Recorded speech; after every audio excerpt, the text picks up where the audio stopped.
Erreur de l'IA ou bon sens humain? Le 28 novembre, la radio-télévision suisse SRF a posé la question suivante sur son site web. Que doivent apprendre les étudiants si l'IA sait déjà tout? En ce qui concerne le marché du travail, ZDF Heute pose la question suivante. L'IA va-t-elle vraiment détruire des emplois? Mais les questions soulevées par les responsables politiques et les médias traditionnels sont-elles vraiment pertinentes? Ne devrait-il pas plutôt se demander si l'IA sait vraiment tout comme un Dieu omniscient? Trouve-t-on vraiment en elle la réponse aux questions fondamentales de la vie? En ce qui concerne le marché du travail, ne serait-il pas également approprié de se demander quel type d'emploi détruisent la qualité de vie des travailleurs? N'existe-t-il pas depuis longtemps déjà des emplois qui sont tout simplement indignes et qui tuent déjà les gens? Gardons à l'esprit qu'une IA ne sait que ce que nous, les humains, lui apprenons. Si elle est nourrie d'erreurs, elle calcule en un clin d'œil des erreurs encore plus grandes, à une vitesse toujours plus grande et avec des conséquences toujours plus désastreuses. Prenons par exemple l'idée fausse selon laquelle la médecine actuelle sert la santé des gens. De simples statistiques suffisent à prouver qu'il s'agit là d'une erreur manifeste. En effet, les gens sont de plus en plus malades et se voient prescrire de plus en plus de médicaments. Seul le bilan de l'industrie pharmaceutique est sain. Ou prenons l'erreur selon laquelle on peut instaurer la paix en multipliant les armes. Ce modèle de paix n'a manifestement jamais fonctionné.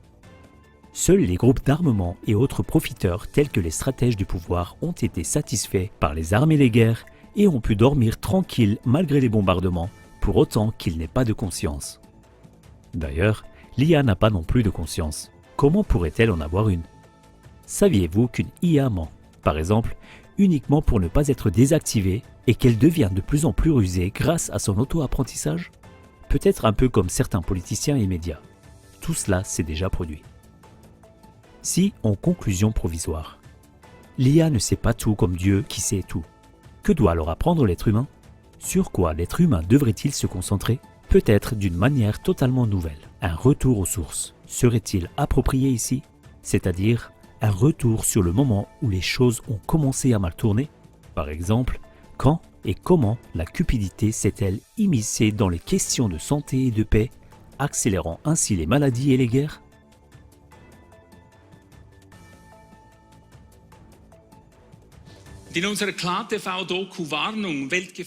Dans notre documentaire de CLA-TV, Danger mondial, franc-maçonnerie de haut grade, nous avons montré le degré du mensonge qui se cache par exemple derrière l'affirmation de la franc-maçonnerie que les francs-maçons ne s'impliqueraient pas dans la politique.